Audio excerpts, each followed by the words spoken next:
Parsha, a very strange, interesting thing happens. Jacob meets his prospective father-in-law, and he tells him something very interesting. Let's look at this. In chapter, I had the place before, 29, verse 21, Jacob says to Lavan, who's your daughter? Can you deliver her, this woman here? And because I want to be with her. I want to consort with her. That's all it's called the word. But it means be with her, literally. I'm sorry? Copulate, you said? Yeah, okay. Yeah, very good. I think there's another scientific word. Yeah. I would like to have coitus with her. That's the scientific word for intercourse. Whatever you call it, whatever it is, it was a strange thing to say. The last person you want to say this to is the father of the girl that you want to do this activity with. Because if you do that, you won't get near her. Nowadays, yeah. So, very strange. In fact, I was at a Pesach hotel once with some friends, and he was interested in a certain girl, and we're like, don't go over there. You got to try to find her on the hallway. Yeah. You get over there, you try something, you might as well sit here because it's not going to work. He didn't listen. He went over there. With the father there? Yeah. Oh, the whole family. He's got balls. The whole family. And he didn't listen to us, and he went over there, and he came back, and he was just in the same position he was when he left. He got nowhere. He got nowhere. Whether or not he listened to us and spoke to her in the hallway, that's for another time. Maybe for another show. And now they're happily married with 4 kids, all going to college. That's one version of the story. Not necessarily what really happened. So the point is, why did I bring in that story? Because you can't, even if you tell the guy, Tom, I'm going to meet your daughter. Excuse me, we don't do that. There's the shadchan, but whatever it is, you don't go over to the father and say, hey, I would like to have relations with your daughter. Where is her? Deliver her to me. Don't do that. Very strange way of talking. There's thousands of pshatim, thousands of explanations to explain what he said.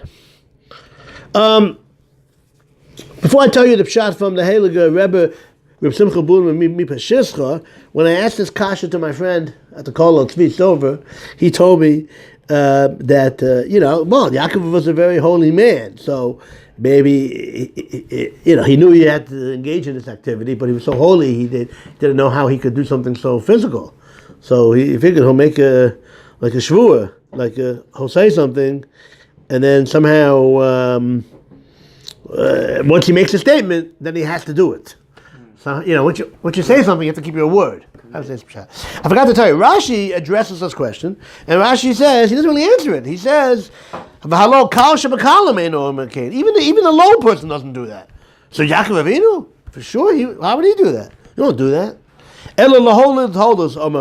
He did it because he had to produce generations. Does Rashi really answer the question? Okay, you have to produce generations. So you go over to the father-in-law, you do your shtadlus, you get her, then you do then you have your generations. But the question was, why do you say that to the father? It's a strange thing to say. Rashi didn't answer it, really. So that's when my friend Tzvi said that pshat, interesting pshat, that he figured once he makes a statement, then it'll be easier for him to fulfill his word. The Heilige Rebbe mi Parshas says as follows. This is very interesting. Again, Yaakov Avinu was a very holy person. He didn't know if he could do something like this, something which is, very gashmi. I mean, he lived in this world. He ate, he slept, he went to the bathroom, he did physical things, But this is pretty. This is probably the most gashmi activity that needs to get done. So Yaakov Avinu, on his level, he thought, I understand I was able to do everything else, but this is like major taiva, major physicality, right? I think that's the sneerest way of referring to it as physicality, they say. So how can I do that? So again, Rabbi Silver told me an interesting pshat, which is he figured once he made a statement, then somehow he'll have the koyach and he'll push himself to be able to do something which he didn't think that he would be able to do. But Reb Simcha Bunim says a little bit different. He says Again, what was the problem? He was so high. How can he do something that was so low, seemingly? Now, for another time, you don't need me all my YouTube viewers. The Torah Hashkafa is that it's not a low thing. Society takes a holy act and makes it into a low base act. It's not really a low act. It's really holy. In fact, it's called kedusha. It's supposed to be on Friday night. What do you mean? Why would you defile the Sabbath by doing that activity? Answer is, it's not defiling the Sabbath. It's increasing the kedusha of the Sabbath. It's a holy act. The right time, with the right spouse, with your spouse, in the right time. Shmuley, you don't have to be firmer than halakha. Within 3 seconds, it's considered a valid mistake. 3 second rule? The 3 second rule. I thought it was a 1 second rule. No, it's the 3 second rule. Right. In the kitchens, they made it 5 second rule, which shouldn't be. It should only be 3. So you don't have to correct me when I correct myself within a second. So it is. I know it's funny. So it is considered a holy act. Okay, but Yaakov was very, very holy. Jacob was very holy. So he's like, how can I get myself to do something that would seem to be only lower people do? He realized who he was. How can I do this? It's not something that I think I'm able to do. Okay, again, the answer is it's not low. But he was wondering, how can I do this? So he lowered himself by talking in a lower way in order for him to be able to do something on a Gashmi level. It was very hard for him to go pardon the emotional, from 0 to 60 in 3 seconds. Why do you think cars advertise that? Oh, we're so great. Buy my car. We go from 0 to 60 in 3 seconds. It's hard to go from 0 to 60 so fast. That's why they advertise it. We can do it because most people can't do it. So Yaakov Avinu was like, whoa, I'm so high. How can I do something so low? The answer is, I gradually got to that level. You don't go from 0 to 60.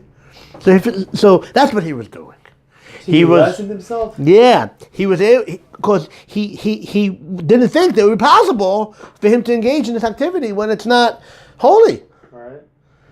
So in order to get himself to be able to do that, he had to lower himself. And he did that by doing what again? By talking in that way. Interesting shot from Simcha Bunim. What did he say? Oh, sorry, that wasn't Silver, it was someone else. No, Silver said that he figured if he would make the statement, then he would be able to do it. Right, I thought that was very interesting shot. It does go together. It does go together. In fact, when I said this shot, that's when Rabbi Silver told me this teretz. When I asked him the kasha, before I told him this teretz from the Rebbe Bunim, but yeah, so that was Rabbi Silver's answer. His answer was again because he figured that in order for me to do this, I would have to sort of gradually ease into it. So how did he do that? By talking about it, he was mashpul himself a little bit, and then he was able to engage in that activity. Very interesting shot from Simcha Bunim Mi Parshas.